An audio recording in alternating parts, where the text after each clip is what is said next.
आजमगढ़ जनपद के बूढ़नपुर तहसील क्षेत्र अंतर्गत ककरही गांव में शॉर्ट सर्किट से भीषण आग लगने से श्याम सुंदर प्रजापति पुत्र महेंद्र प्रजापति की इलेक्ट्रॉनिक की दुकान का सारा सामान जलकर राख हो गया, जिसकी अनुमानित लागत 10 से 12 लाख रुपए बताई जा रही है।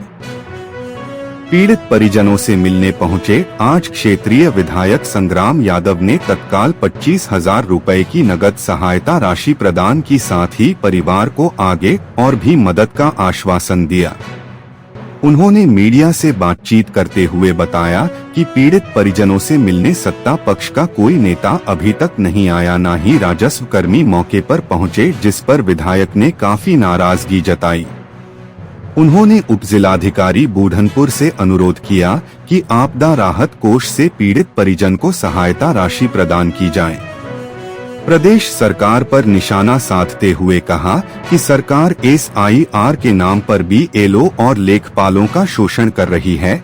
मानसिक शोषण के शिकार कर्मचारी आत्महत्या कर रहे हैं। प्रदेश में जंगल कानून व्याप्त है, बेरोजगारी इस कदर बढ़ गई है कि लोग किसी तरह से रोटी का जुगाड़ कर पा रहे हैं। हमारी पार्टी तरफ से आपको 25,000 का सहयोग है। गुरुजी ने तुरंत सूचना दिया और गुरुजी ने कहा कि इस तरह की बात बन जाएगा। वही बीजेपी जिसने GST लाया, 8 साल बाद उसी GST को संशोधित करके बम्पर दिवाली मनाने के लिए जनता को, तो एक तरह से वो जनता को बेवकूफ समझते हैं। जिस जनता को हमारे नेता सद्दी मुलायम सिंह यादव कहते थे कि जनता जनार्दन है, जनता मालिक है, और बाबा साहब डॉक्टर अंबेडकर साहब ने कहा था कि हम एक ऐसी लोकतांत्रिक व्यवस्था लाए हैं भारत का संविधान, कि जो वोट रानी का वोट का जो महत्व होगा, वही मेहतरानी के वोट का भी महत्व होगा। आज उस वोट को हम कैसे रखा पाए, कैसे सुरक्षित कर पाए, ऐसे सॉफ्टवेयर बन रहे हैं। लोग BLO की जान जा रही है। आप खुद बताओ कैसे काम संभव है? 1 महीने 1.5 महीने गांव के अंदर खेती का काम बड़ा है, शादी ब्याह का काम बड़ा है। इसकी वजह से हमारे प्राइमरी परीक्षाएं होनी थी, परीक्षाएं टाली जा रही। अध्यापक डिप्रेशन में जा रहा, लेखपाल डिप्रेशन में, सेक्रेटरी डिप्रेशन में। BLO हमारी माताएं हैं बहुत, BLO जिनकी उम्र 55 साल से ऊपर है, वो नहीं चला पा रही हैं आपका कंप्यूटर। उनके ऊपर इतना डंडा है, प्रेशर है कि वो मोबाइल बंद कर ले रही है तो अधिकारी उन पे कार्रवाई कर रहे हैं, जान लेने पे तुले हैं। तो इस के चक्कर में जिस लेखपाल ने आत्महत्या किया, या हमारे राष्ट्रीय अध्यक्ष जी स्वयं गए, उस परिवार को 2 लाख रुपए की आर्थिक मदद भी किए। उसकी बहन कह रही थी कि शादी होने वाली, लेकिन काम के बोझ से दब करके लोग, तो ये ऐसी व्यवस्था ला रहे हैं कि अपने देश के नागरिकों को परेशान करके रख दिए हैं। आपके जहन में आता होगा कि जीत कैसे रहे, तो मैं वो भी आपसे बता रहा हूं। वो हमारी गरीबी का, हमारी बेकारी का, हमारी लाचारी का, हमारी बेबसी का लाभ उठा रहे। हमारा नौजवान कुंठित है, उसके पास कोई रास्ता ही नहीं है।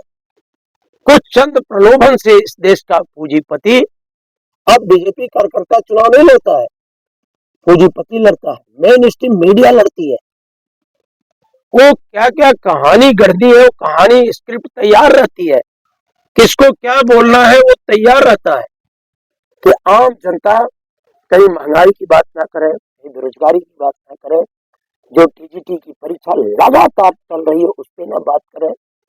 पूरा का पूरा इनका फोकस कि कैसे गरीब के ईमान को खरीदा जाए, कैसे बेकार नौजवान को और ज्यादा प्रताड़ित किया जाए, इसी पे केंद्रित रहता है। और आज हमारी पार्टी मांग की है, स्वयं राष्ट्रीय अध्यक्ष जी ने मांग किया, हम सबने मांग किया। जब इनका कर्मचारियों की जान जाने लगी, दर्जनों लोगों की जान चली गई, तब जाके निर्वाचन आयोग फैसला किया है कि हम 11 तारीख तक बढ़ाएंगे। आखिर इतना बड़ा आबादी का प्रदेश, कोई अभी चुनाव में साल भर से ज्यादा समय है, आपको SIR को लेकर इतनी जल्दी क्या है? क्यों मिलिट्री टार्चर कर रहे हो अधिकारियों का? क्यों हमारे कर्मचारियों का मेंटल टार्चर कर रहे हो? क्यों उनका वो क्या आपके नागरिक नहीं है? अब बात करते हो हिंदू की, सनातन धर्म पूरे दुनिया को, आप ब्राह्मण हैं, जहां जहां यज्ञ होती है मैं जाता हूँ, ब्राह्मण यही कहता है कि सनातन धर्म की जय हो, विश्व का कल्याण। किसी विद्वान ब्राह्मण से पूछिए, वो सनातन में यही बोलता है कि विश्व का कल्याण। तो विश्व में विभिन्न प्रकार की जाति है, विश्व में विभिन्न प्रकार के धर्म है, तो हमारा धर्म तो सबके कल्याण की बात करता है, केवल अडानी महोदय के कल्याण की बात नहीं करता है। तो आज बीजेपी लोकतंत्र को कमजोर कर रही है, अस्थायी नौकरियों के दरवाजे बंद कर दिया है, आउटसोर्सिंग के नौजवान चंद रुपए के लिए बड़ी बड़ी डिग्री लेके नौकरी के लिए हमें दुख है। आज अगर हमारी उत्तर प्रदेश में सरकार होती तो आपके चैनल पे कह रहा हूं कि अब तक लाखों रुपए की मदद पहुंच चुकी है। हमारी कलम में जो ताकत है, एक दो दिन बाद आप फिर देखिएगा, आप देखे हैं एक हफ्ते आपके अखबार ने भी जगह दिया था कि हमें कई लाख रुपए लोगों के इलाज पे दिया, 2 दिन बाद फिर कई लाख रुपए। ये सब हम बीजेपी कान नहीं देते हैं। यात्रा की महान जनता जो विश्वास पैदा की है समाजवादी आंदोलन में, और जो हमारे श्रद्धेय नेताजी मुलायम सिंह यादव ने जो कानून बना करके कि विधायक सक्षम है हर लोगों के इलाज के लिए 25 लाख की व्यवस्था किए थे, हमारे नेता माननीय अखिलेश यादव जी ने उसको आगे बढ़ाया।